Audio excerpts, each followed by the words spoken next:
नमस्कार। अहिले हामी झापाको बुद्ध शान्ति गाउँपालिकामा आइपुगेका छौँ। बुद्ध शान्ति गाउँपालिकाको वाडा नम्बर 2 मा हामी आइपुगेका छौँ। यो हामी आउने क्रममा यो मेरो काकाको घर हो। यो काकाको घर मेची काकाले सञ्चालन गरेको यो सुपारी फ्याक्ट्रीमा आइपुगेका छौँ। यो नेपाल कृषि प्रधान देश हो। कृषिमा आधारित केही कुराहरू गर्नुपर्छ भन्ने हिसाबले गर्दाखेरि मेरो काकाको छोराले यो फ्याक्ट्री सञ्चालन गरेको छ, सुपारीको फ्याक्ट्री सञ्चालन गरेको छ। म यो देखाउन चाहन्छु। तपाईहरुलाई थाहा नहुन सक्छ कसरी सुपारी बन्छ, कसरी गुड्खा बन्छ, कसरी पान पराग बन्छ भन्ने कुराहरू तपाईलाई थाहा नहुन सक्छ। म यो थोरै यसको प्रोसेसिङको विषयमा कुरा गर्छु। यो पछाडि यो देख्नुहुन्छ यो सबै सुपारी बगानहरू हुन्। यो सुपारी बगानहरूबाट चाहिँ यो सुपारी बगानहरू यो सुपारी बगानबाट चाहिँ यता पनि पछाडि पनि देख्न सक्नुहुन्छ। यो वरिपरि सुपारी बगान छ र यहाँनिर काकाको घर छ। यो काकाले सञ्चालन गरेको सुपारीको प्रस्तुति केन्द्र हो। यो सुपारीलाई यसरी टिपिन्छ। यो टिपिसकेको सुपारीलाई फेरि यसरी पकाइन्छ। यो काँचो सुपारीलाई यसरी पकाइन्छ। यो पकाइसकिसकेपछि यो सुपारीको जुन बोक्रा छ, बोक्राबाट चाहिँ आगो लगाइन्छ। आगो लगाएर यो पकाउने कामहरू भइरहेको छ र यसरी पकाइसकेको सुपारीलाई फेरि यहाँ देख्न सक्नुहुन्छ उहाँहरू छोडाइराख्नु भएको छ। यो छोडाउने काम हुन्छ र यो छोडाइसकिसकेपछि यो उहाँहरूले चाहिँ अहिले जोखेर पैसा लिन्छ। यसरी यो सबै यो पकाएको यो बाफिएको सुपारी हो। यो सुपारी बाफिएको सुपारी चाहिँ उहाँहरू काम गरिराख्नु धमाधम काम गरिराख्नु भएको छ। जति मजाले यो सुपारी छोडाउन सक्यो त्यति पैसा बढ्याउँछ भन्ने उयो भाइको भनाइ चाहिँ उहाँहरू भाइले कति मजाले सुपारी छोडाइराखेको छन्। यहाँनिर यहाँ हेर्नुहुन्छ सबै आफ्नो काममा।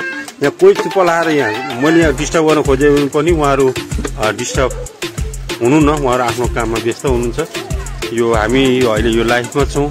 लाइभ तपाईँले हेरिराख्नु भएको छ। यो सुपारी कसरी बन्छ भन्ने कुराहरूमा हामी खाना त मिठो मानेर खान्छौँ, किन्छौँ, तर चाहिँ त्यसमा के गर्नुपर्छ, कति प्रोसेसिङहरू छ भन्ने कुराहरू मैले देखाउन खोजिरहेको छु। यसरी छोडाइसकेपछि यहाँ हेर्नुहोस् दर्शक यो काँचो सुपारीलाई उसिनेको यो उसिनेको सुपारीलाई अब मैले हेर्नुहोस् त यहाँ के गर्छु यसरी खाँदाखेरि कति मिठो मिठो। आहा तपाईँको घटै क्या हो, तपाईँको घटै जस्तो छ है। आहा दर्शक यो मैले खाइसकेपछि यति मिठो भएको छ यो। र यसलाई यहाँनिर सुकाउने कामहरू भइरहेको छ। यसरी यो त्यसरी पहिला उसिनिसकेपछि यसलाई चाहिँ यो सुकाइन्छ। मोहन सरले मलाई पनि ल्याइदिनु है। ओके मोहन सर, म सम्भव भएसम्म लिएर आउँछु सबैजनालाई यो चिजहरू। र यसरी यसमा यहाँबाट सुकाउने काम हुन्छ। यो सुपारीहरू सबै सुकाउने कामहरू भइरहेको छ। यहाँनिर पुरै सुकाउने काम भइरहेको छ। यो मजाले यो बेग्लै सुपारी सुकिरहेको छ। यो मैले हातले चलाइरहेको छु। यो हाम्रो यो छनौट भएको छ। यो यहाँनिरबाट सुकाउने कामहरू भइरहेको छ। यहाँनिर पुरा हेर्दैछु नि। यहाँ मेरो भिनाजु हुनुहुन्छ। भिनाजु केही भनिदिनुहोस् त केही कुराहरू।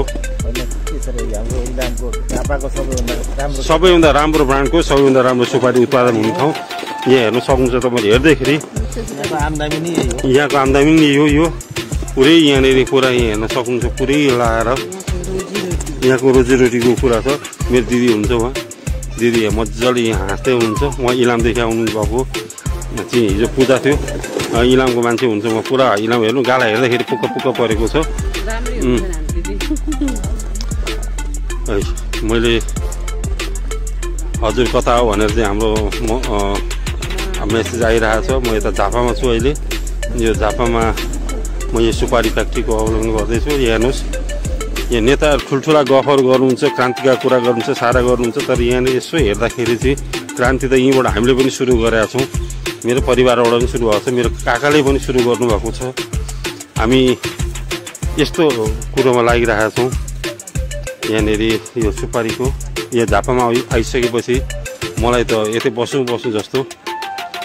ओके गौरीशङ्करजी सुपारी ल्याउनु पर्यो भन्नुभएको छ। हुन्छ म सम्भव भएसम्म सुपारी बोकेर आउने छु, तर कति ल्याउन सक्छु भन्ने कुरा छैन। यो हेर्दैखेरि खाउँ लाग्ने सुपारी चाहिँ हेर्नुहोस् त यहाँ कति मजाको छ सुपारी। आखा यो सुपारीभित्र यो यसैलाई लगेर चाहिँ एउटा यहाँको भनाइ के छ भन्दाखेरि यो केजीको 600-700 ले बिक्री हुन्छ। यही कुरो इन्डियामा गइसकेपछि 1400-1500 भन्दा बढीमा उनीहरूले बेच्छन् र त्यहीबाट चाहिँ हामी गुड्का खान्छौँ।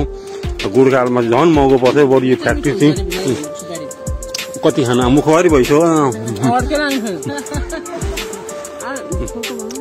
ल ओके, मैले अहिले यति जानकारी गराएँ यो सुपारीको विषयमा।